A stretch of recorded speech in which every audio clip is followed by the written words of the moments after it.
Hi there, welcome to Connected Learning That Works. My name is Stephanie Sandifer, and I know we've still got a couple of people filing into the room.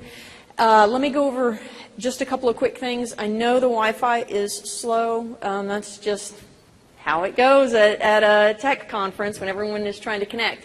The Wi-Fi connection here is ISTE 2013. Hopefully you'll be able to connect, because throughout this session I'll throw up links for you to try tools that are collaborative tools that we can use together. And I'll go through all of the little housekeeping stuff real quick. All of the handouts, so you don't have to worry about writing down anything that's on the slides. The slideshow itself, plus everything I'm going to talk about and more, is all located on the Connected Learning That Works wiki that I created, and it's cltw.wikispaces.com. It's right up there at ed421.com. That's my blog. I'm on Twitter. I'm S.Sandifer on Twitter. Let me go ahead and go to the next slide. Actually, there you go. You can see it a lot better. And if you have questions, so here's part of this interactive stuff. Am I okay to switch the slide now? Everybody okay with that? Okay, so Padlet.com, and I really don't like their URL. I didn't have time to change it to a bit.ly, which is what I prefer to do, so it's a shorter URL. But it's Padlet.com wall CLTWPL, and let's hop out of this for a second. I'll show you what that looks like.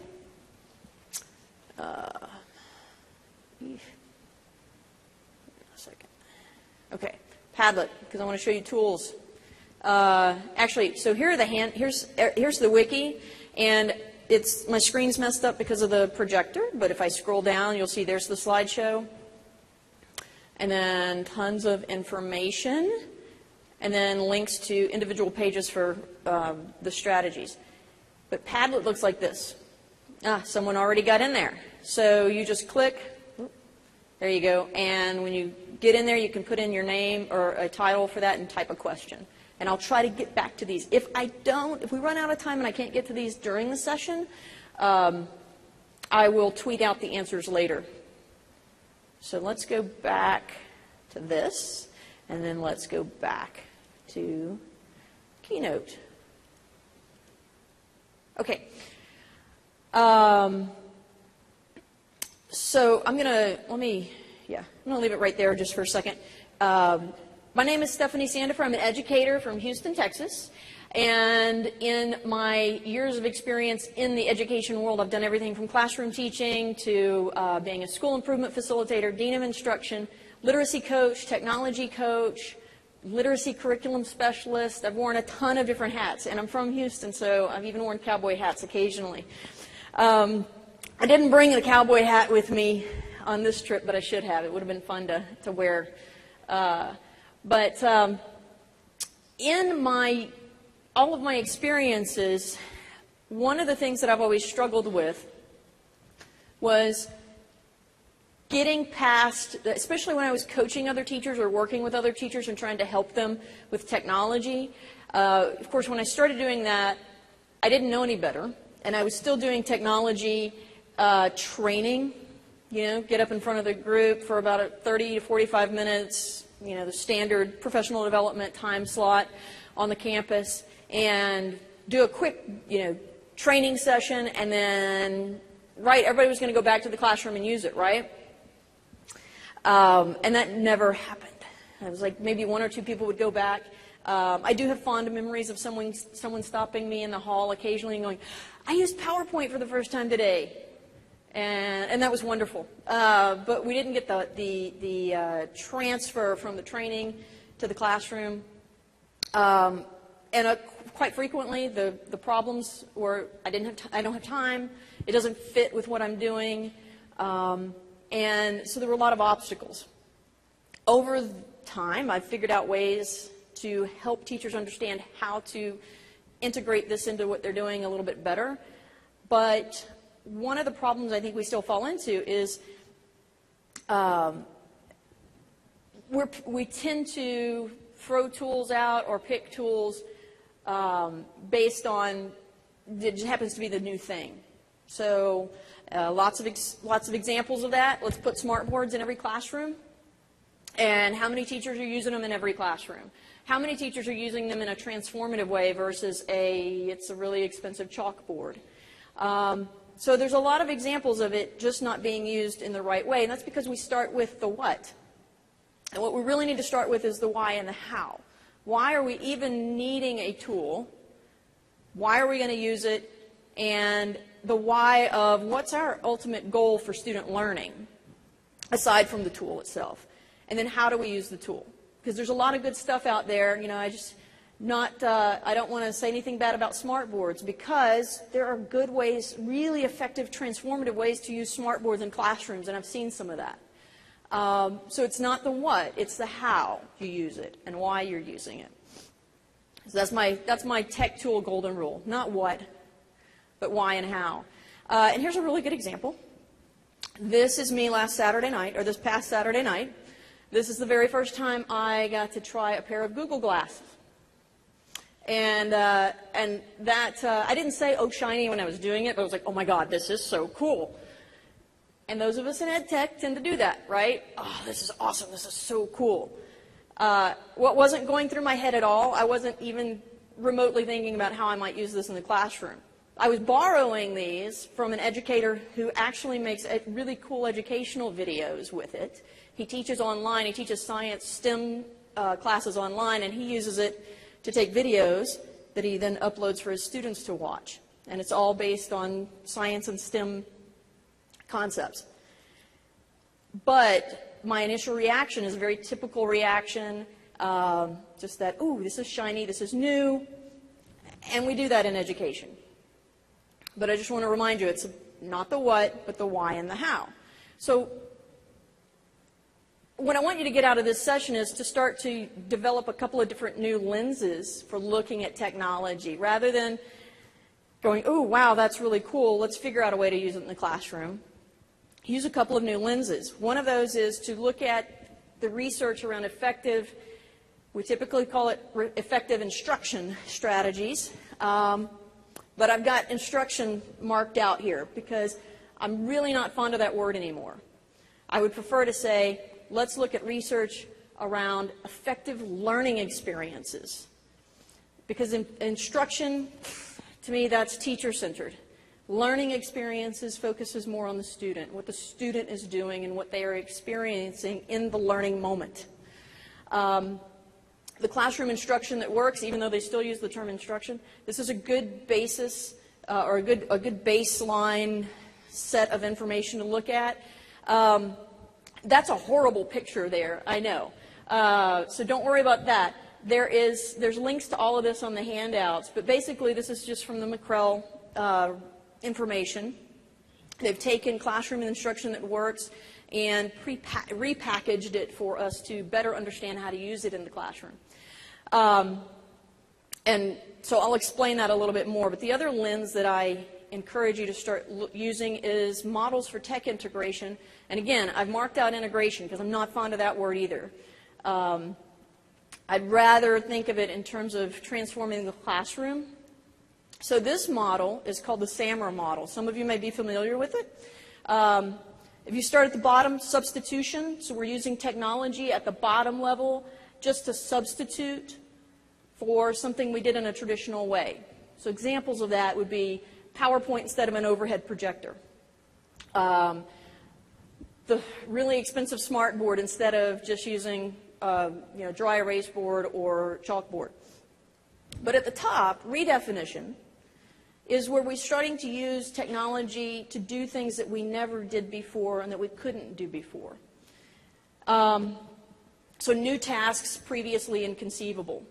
Being able to do collaborative projects with your class and a class on the other side of the world in real time, or it's really asynchronously because they're in a different time zone, but doing it, within a week's period, your students are able to get online and connect with and interact with students in another part of the world. And I was having a conversation with someone this weekend just about the transformative experiences that take place when students, even in our own country, are able to talk to students who live in a different climate And students who've never seen snow before are able to talk to students and get a different understanding of what life is like for students who live in an area where they get a lot of snow. And students who have never encountered alligators in the wild, talking to students who experience that. In fact, one of my friends was telling me that his class, he lives in an area where they have mountains and snow, and they Skyped with a class from Louisiana, and when they Skyped in with them, the kids from Louisiana were holding crawfish up to the camera. And the kids in his class were, wow, what is that? And what is that live creature you're holding in your hands? So it changes their experiences and opens up a new world to them. That's what we mean by redefinition up at the top. I tend to use the term transformative. It's not replication, it's transforming the classroom experience. So those are the two lenses that I try to use when I look at technology, other than Saturday night when I tried on the Google Glass and I was just like, wow, this is so cool. I try to use a driving question for myself. How can we use tools in a transformative way that also aligns with what we know about effective learning experiences? Start with that question rather than the what. Like, what new tools can I buy? Another recent example of something like this is that I've been, the past 15 months, I've had the wonderful opportunity to participate in designing a very innovative new middle school that's going to open this fall in Houston. And it's going to be one-to-one. And there was a lot of discussion around what devices are going to be used. And that discussion's still going on. I'm no longer directly involved with the design of it because now we've handed it off to the people who are going to be the learning coaches that we've hired. But as I let go and handed it over to them, I gave them the research that I had been doing and my suggestions, and I said, again, told them, start with the why and the how. Look at what you're going to be doing with the students before you decide on a device. Don't focus on a device based on the price point or because you're familiar with it and you know what it is. Look at what it does and compare that against what you need first. So let's dive in a little bit. This link, this bit.ly link, will take you to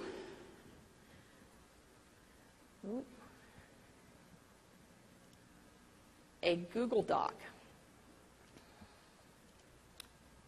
Okay, so, and I'm going to keep moving along here, but I want to show this to you and let you know that you can get to it so that you can start filling it out. KWL chart, everybody's familiar with that, right? This is an old tool that we use a lot, many of us. And it's one of the strategies recommended in the classroom instruction that works, and I'm going to talk about that a little bit more in just a second. But I've set it up in a Google Doc, and you can go in and just click on any one of those fields and start typing in your responses.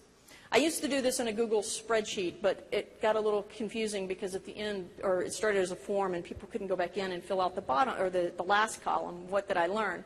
But if you want, as I start this, think about that first question. What do I currently know about using web-based tools and apps aligned with effective learning experiences? So if you can get online, that's going to be the challenge in this session. If you can get online, oh, a few of you are getting on, yay! So y'all see what's happening up there? Do you see these little icons that are popping up?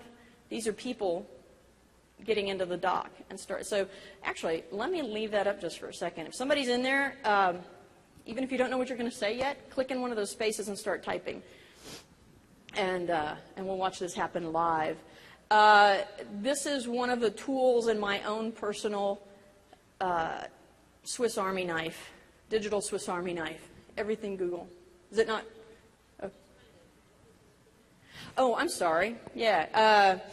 It's a bit.ly, so it's bit.ly and then /CLTWKWL. Yeah. Yes, and it's all lowercase, CLTWKWL. There we go. All right, so once you start typing, that's what you will see.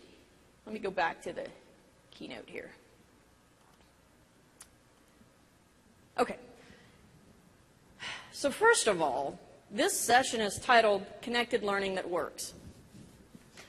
And there's a couple of different ways of looking at connected learning. For me, personally, it starts with using technology in a transformative way that allows me to do things with my learners that I can't do otherwise. To be able to connect them to knowledge and people and resources and things that I couldn't do in the past.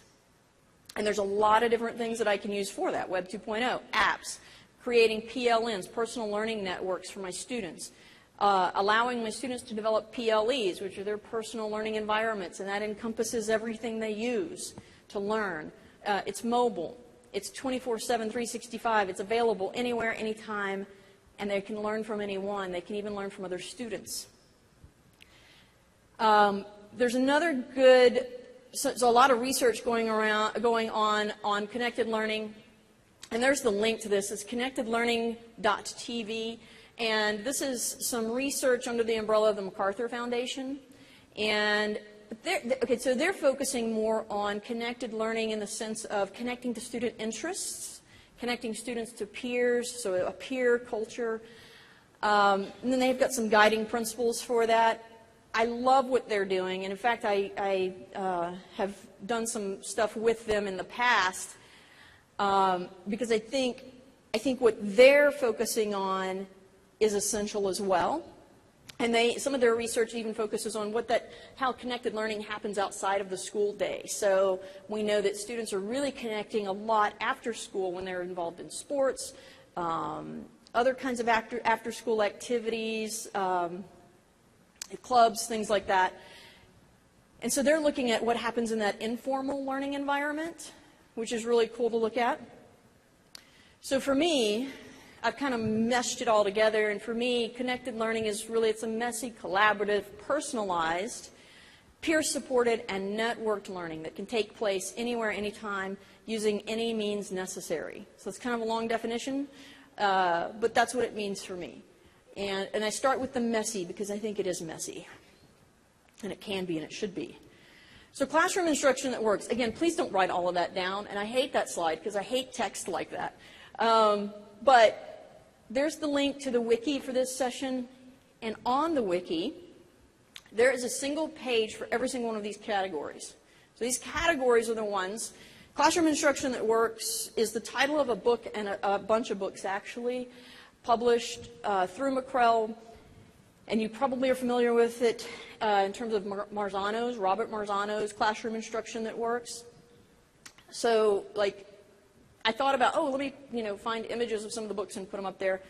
And it would have been, the images would have been so small because there's so many books now, so many different versions of it.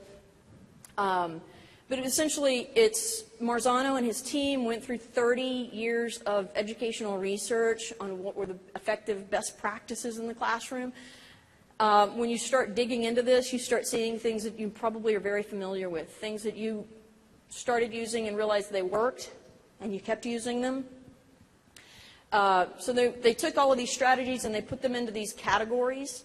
And so what I did, where this started, this whole session started, was back in 2006, I started blogging in March. And that summer, I went to some training that my district provided on Classroom Instruction That Works. It was 2 days of training. And I'm sitting there and we're going through all of these categories and all of these strategies, and I start thinking to myself, gosh, you could do a lot of this with blogs. You could do a lot of it with the wikis. You could do a lot of it with some of the other Web 2.0 tools that were coming out.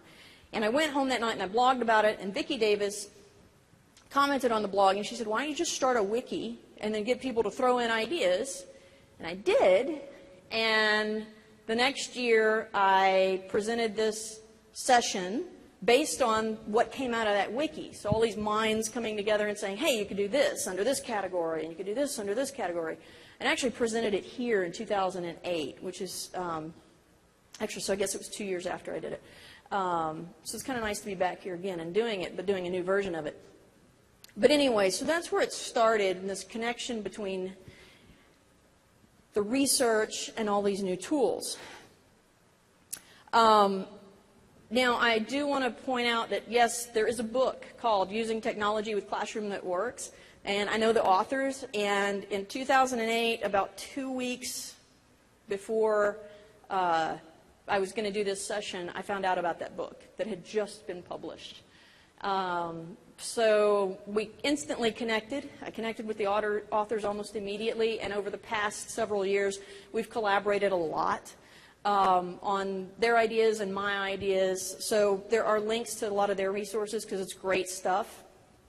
But I do want to point that out if some of you are thinking to yourself, oh, but there's this book. Yep, and it's linked on my resources. Okay, so again, just showing that slide again. Now, one of the things that McCrell's done that is really awesome is they've taken all those categories, so that nasty long list there, they've broken it down into 3 parts of a framework for planning. So 1 is creating the environment for learning, 2 is helping students develop understanding, and then 3, helping students extend and apply knowledge. Now, on the slide, I couldn't really show it the way it's really designed, but creating the environment for learning comes first, and the other 2 can come at the same time and kind of feed back and forth with one another. Now, I'm using this framework for this session, and what I want to do is now I'm going to start showing you a bunch of cool tools, but I'm going to show them in alignment with some of these, and by the end of this session today, I will have shown you a few tools for each one of these 3 pieces, and I'll point that out at the end. So again, this is my personal Swiss Army knife, and I show this because now I'm going to give you one of my personal preferences for tools. Some of the tools I'm going to show you today are very specific. They do something very specific. They're not open-ended. I tend to prefer open-ended tools. So wiki spaces, Google Docs, Google Drive, all of that stuff, Evernote and Dropbox, those 4 tools right there, I can do something in each one of those under all of those categories of classroom instruction that works. I can figure out a way to use one of those for any of those strategies and activities. And you'll see some of the things we're already using Google Docs in here. So some of the stuff I'll show you uses these tools. So that's my preference. There's a lot of good stuff out there, though, that is very specific. So let's look at a couple of those. Summarizing and note-taking. So that's one of those categories. You can do that with Google Docs, right?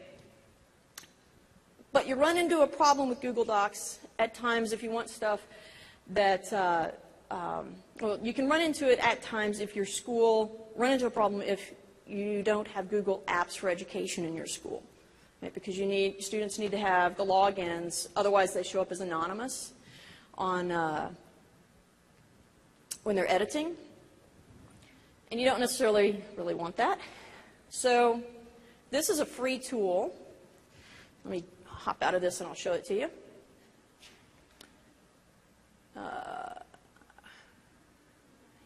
This is really hard to see my screen way down there. Okay, it's called Meeting Words. So if you clicked on the link, and I see people popping in there already. See these colors here? And you can, when you get in there, so I'm pink. I'm not really pink, meaning I'm not Pink the singer, but I'm pink on the screen. So I can type in my name, and then I can come over here and just start typing. And those of you that are in, you should be seeing that on your screen. So putting that out there, and you can use it to take notes. And you would have your students, now this takes a little classroom management, right, because you want to make sure they're putting in their name. And then there are ways to import and export this. So you could have, say for instance, you could set up separate meeting word pages for groups, and they could use it to take their notes and then export it and save it somewhere. You can save revisions, things like that. Great tool to use on the fly because you can just pop in and start using it.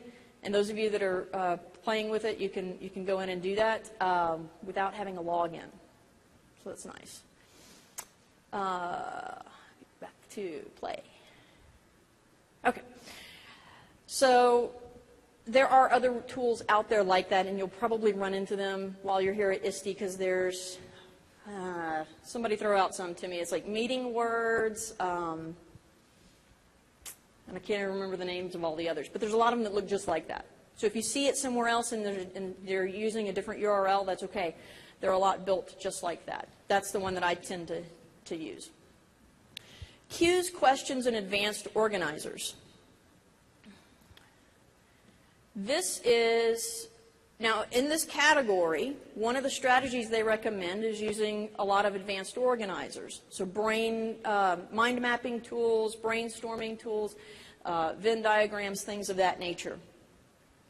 And when I started doing this, there were a lot of cool mind mapping apps or online resources that were available.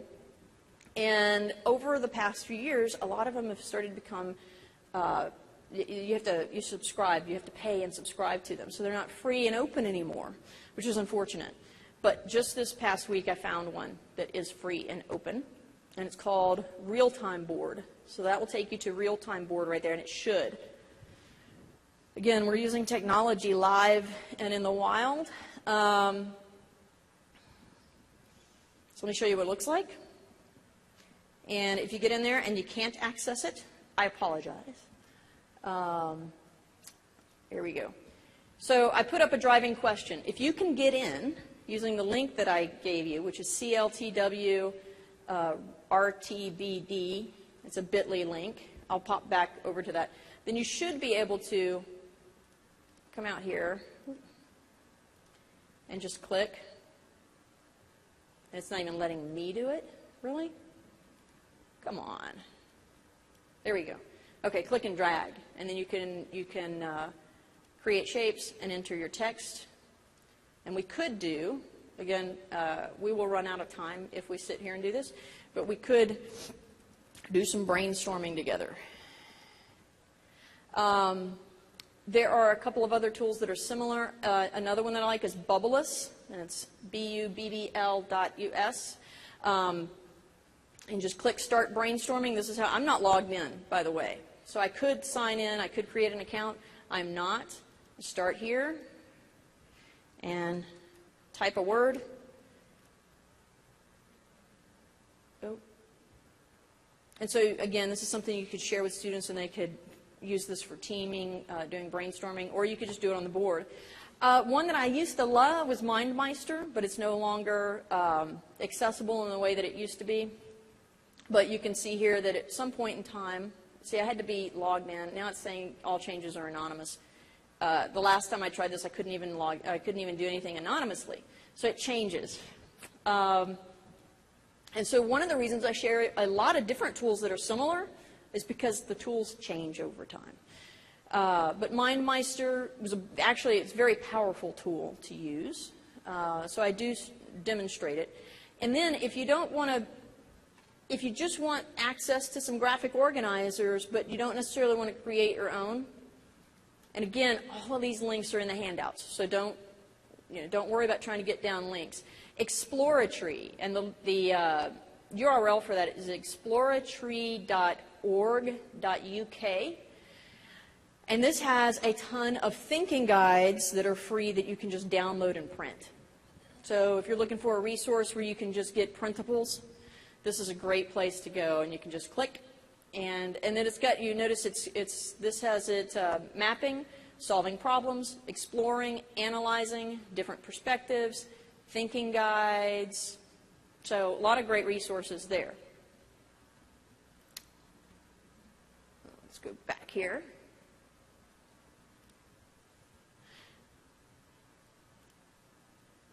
Okay, now this one is actually a lot of fun, and I hope people can get to this. And you should be able to access this on a phone. This takes you to a Google form. So it's bit.ly, bit.ly/CLTW about us. And if you will click on that and go in with whatever device you're using and respond to it, we're going to look at how we can use Google Forms and spreadsheets to collect data. And so the photo that I'm showing is of students, they've got probes and stuff, and they're just collecting data, although I am a little nervous about the laptop over the water in that image. But there's a lot of different ways your students can collect data and then analyze the data using Google Docs and spreadsheets. Has everybody gotten to it? Does anybody need me to keep this up? Let me pop out and show you what that looks like.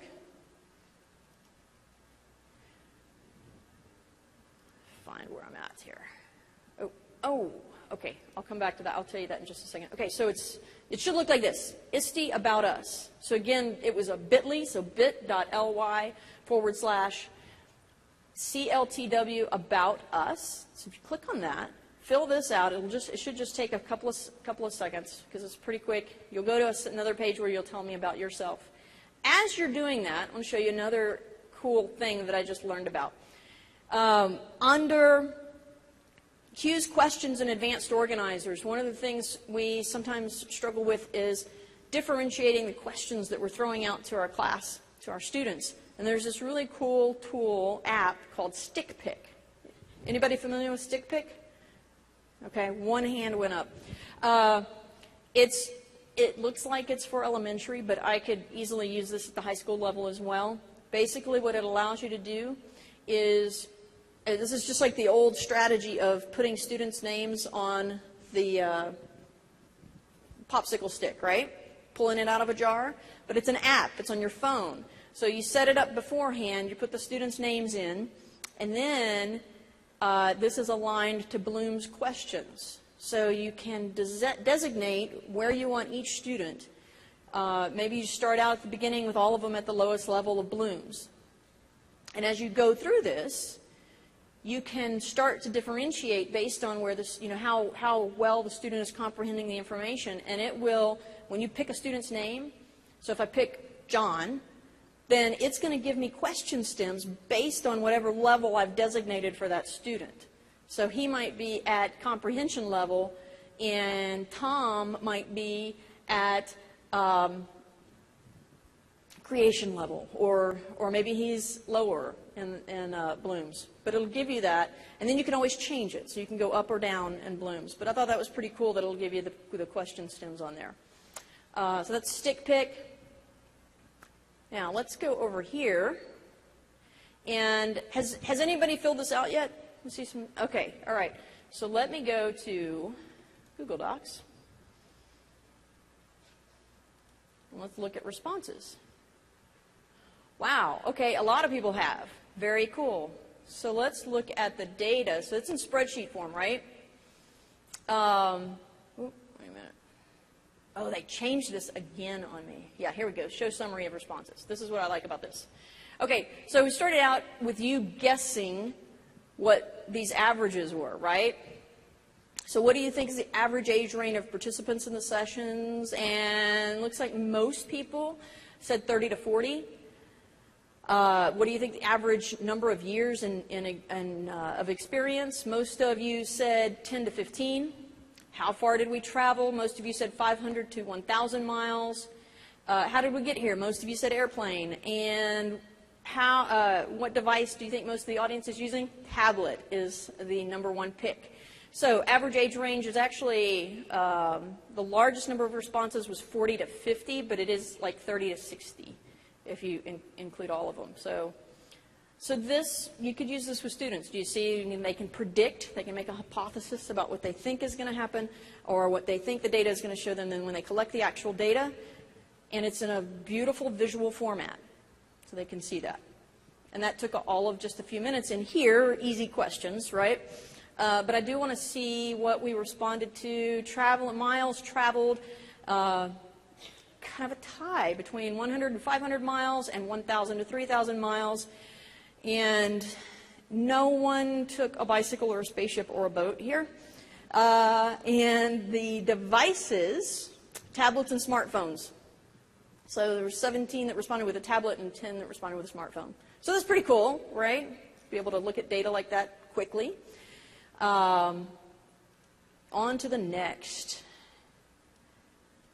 And I've got another new tool for me, hopefully a new tool for you on the next one. So reinforcing effort, providing recognition and feedback. My go-to tool for this for a long time has been Digo, but I've also used VoiceThread in the past, especially with my online classes. I was teaching one class a while back that was a design class, and we actually had students upload, or they sent me, actually I had to do it. They sent me their assignments. I uploaded it into a VoiceThread.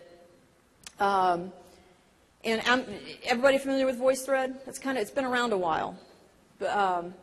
If you're not familiar with it, there's a link to it so you can see what it looks like. It basically lets you create a slideshow, and people can respond to each of the slides by leaving either a text message or an audio message right there on the screen. So as you're flipping through the slides, you can listen to and see all of the responses right there on each of the slides. You can hit play and watch it. The way that I used it, which was really cool, was using it for critique and responding to classmates' work. So students were able to go in and look at the slides that I had thrown up of their work, and they could respond to it just like they would if we were in a live design classroom and had the work put up on the wall, and they were giving responses and feedback. So it's really cool. But Diigo works, Diigo works really well for commenting on student work that's on the web. So, a lot of us push, get your kids blogging, get your kids using wikis. In fact, this afternoon I'm going to do a session on using wikis in the classroom. But how do you respond to that? And one way is to use Diigo. Now, Diigo is actually an online bookmarking tool, right? So I can bookmark everything that I want to save and share it with others, and people can follow me. You can find me on Diigo. I'm SS Cajun on Diigo. But where I use it for feedback and recognition is there's an annotation and capture the web tool that you can put into your browser for Diigo. And I can annotate, hang on a second, let me go to something where I've got some text. Let me go evaluate my own wiki here. So I go in here, if I click on this, then I can go in, highlight something, click on the highlight tool. Oh, it's not showing up on there. I'm not showing up on the screen. Okay, so this is a highlighter tool. Maybe I need to change the color. Let's see if I can change the color. Let's try green. No. Come on, highlight. There we go. Nope, still not showing up. Okay. This is why I like the other new tool that I just found, because sometimes this can be flaky, like right now. For some reason it does this when I'm presenting it. Yeah, so it's not letting me annotate either. So the other tool that I can use for this, where's that Diigo? Diigo. The other new tool that I found is Scribble. Anybody use Scribble yet? Nobody. Okay, so Scribble works kind of the same way. I added, so I don't know if you can see this, I'm pointing to it right here. See that big yellow box shows up right above it, says Scribble? I added a bookmark. Let me go back over here. Now let me click on my Scribble bookmark. And see this toolbar that just showed up? So same thing, I can highlight text. Let's see if I can see it happen here. There we go. That's what Diigo was supposed to do. So I can do that, or I can add a note. Oh, no, that's not the note. What's it doing? Oh, okay. So it gives me a little notepad, and I can add a note or delete it. What I like about that is, again, it's like Diigo. It's a little bookmark in my toolbar, so I'm not having to pull up a whole bunch of other stuff. And then I love the little toolbar, and there's a lot of different tools here that you can use for this. Now, how I would use this or, okay. How I would use that is if I had students using wikis and blogs and things like that where they're creating content online, then that's where I'm going to go in and put in the feedback and say, this was a great comment here, or, you did a really good job on your research on this part, great image, great video, blah, blah, blah, blah, blah. And then I can also highlight things to make note of. And let's see, that was, okay. And then the other thing, too, is it lets me save things. So I can save things to my Scribbled library and share them with others. Let's go back into the slideshow. So that's Diigo and Scribble for reinforcing effort, providing recognition and feedback. One of the other things one of the other strategies that's emphasized in classroom instruction that works is setting objectives, setting appropriate objectives for whatever you want the students to be learning. And the recommendations from the research for setting objectives is make them specific but flexible, keep a narrow focus, and try to make them personalized. And there are a lot of different ways you can do this with students where they can look at the objectives that you have for them and they can personalize that for themselves through writing activities and things like that. Several years ago, I ran across the PSYOP model at one of the schools that I was working at. And anybody familiar with PSYOP? Okay. PSYOP is structured, okay, help me out here. Structured, is it instructional observation protocols? It's used for, so I learned enough about it to be dangerous with it, I think. But what I really liked about the PSYOP model, which you typically see used for ESL, ELL classrooms, but at the school that I was at, they were doing it school-wide, which was interesting, because they just reached a point where they realized all of our learners need this, because the strategies are just so good for helping students learn. And one of the things that I liked was the way PSYOP sets up objectives. And what it does is that it separates the objective into the content versus specific literacy strategies. So an example is, this would be an example PSYOP objective, or objectives for one class. Students will identify 4 achievements of the Sumerians and explain their importance. That's the content. That's the what. The how is the literacy of the language objective. In pairs, students will read about the achievements of the Sumerians, and students will write about one of the achievements and share out loud with classmates. So right there, you've got students reading, writing, and speaking and listening. So they're hitting, and hopefully thinking. So they're hitting, you know, those literacies. And at the time that I ran into this, I was very deeply involved with doing tech coaching on the campus. And I realized how easy it is to just tweak that language objective. So that now, in pairs, students will read about the achievements of the Sumerians, and then students will write about one of the achievements and share out loud. Oh, wait a minute. Yep.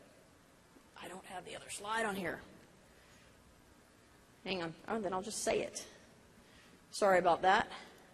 It happens. Students will blog about one of the achievements and then comment on each other's blogs. Okay. And then you could still do the sharing out loud if you want in the class period. But just think about those language objectives and just tweak them a little bit so that rather than writing on pen and paper, you have students reading and writing online. So going back to that framework for planning that I showed you earlier that McCrell has structured in all of their books around this, under creating the environment for learning, we used a KWL in a Google Doc to start, and that's also a good strategy to use for that personalization of the objectives that we just talked about a minute ago. So students can do it to KWL to look at the objective and personalize that for themselves in terms of what they already know and what they want to know. I also like the KWHL chart where it includes the how I will learn, because then you can throw in, the students can have choice in terms of how they will learn the content in terms of online and offline resources that they might access. Under helping students develop understanding, we looked at meeting words for note-taking. We looked at a few different mind mapping tools. We used Padlet for shared notes. And then some of you are using Twitter as a back channel for this session. And I want to show you today's, anybody familiar with today's Meet? A few of you. You'll probably, if you haven't seen it yet, you'll see it used in sessions. A lot of people use it in sessions. And I'll open that up in just a second. Under 3, helping students extend and apply the knowledge. We used a Google form and spreadsheet to collect data about ourselves in this room, and then we looked at the data. So I want to quickly show you today's Meet for the benefit, because there were a few hands that went up, but a lot of people didn't, and I'll just use it right here. Todaysmeet.com. I create a room. I don't have to log in. So this is great if you want to use a Twitter-like back channel for your class, but you can't use Twitter and you don't want to use Twitter. So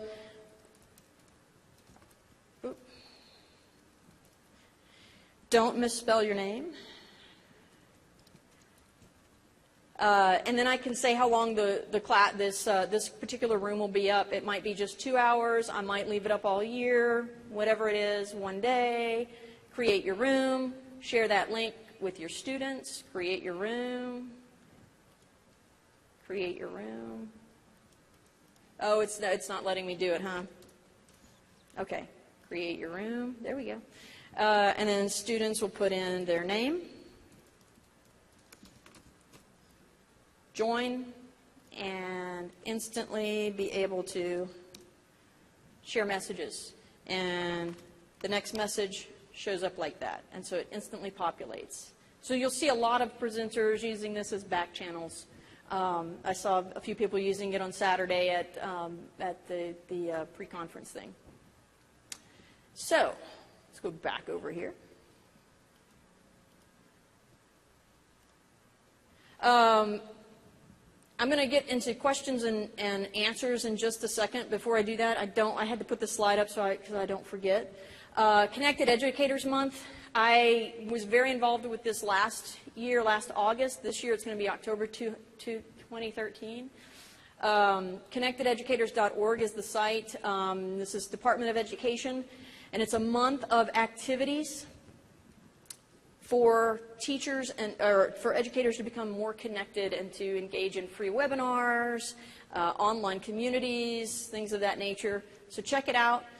And then let's take just a few questions before we finish up. But I want to answer one question before anybody asks it, because I always get asked this question. These tools are great, but how can I do something like this when I have 5 or 3 or one or no computers or devices, anything in the classroom to use? And I got asked this at so many sessions that I eventually created a whole session around that. And that's the link to my handouts for that session. So you click that link and you'll have all of the resources and the handouts that I've created and collected to respond to that question, because it always comes up. And then as I'm answering any questions that I can, if you have questions, if you are on Twitter and you're in the back channel, or if you just want to respond out loud here, we can do it that way too. What takeaways do you have? Any questions you still have? And what are your next steps? And any questions you throw out on Twitter, I don't have time to answer them right now, but I will respond to them on Twitter after this session. So any takeaways or questions at this point?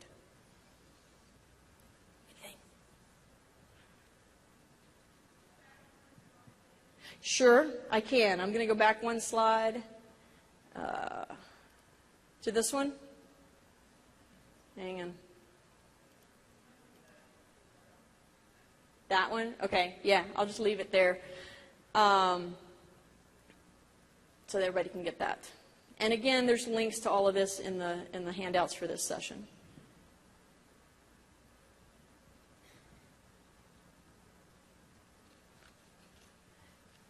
Has everybody got that? Okay. So let me click through here. Again, the housekeeping for this session, all the handouts are there. You can get to me on Twitter if you have questions, or send me an email. But Twitter is probably the easiest way. Just send me a tweet and I'll see it. If there aren't any other questions, I do have some of the Connected Educator Month stuff up here. I've got some pens and some cards that they gave me to pass out, and then some of my cards if you want just to pick up my contact information. So if that's it for this session, thank you so much for coming. I hope that you learned a new tool that you can use.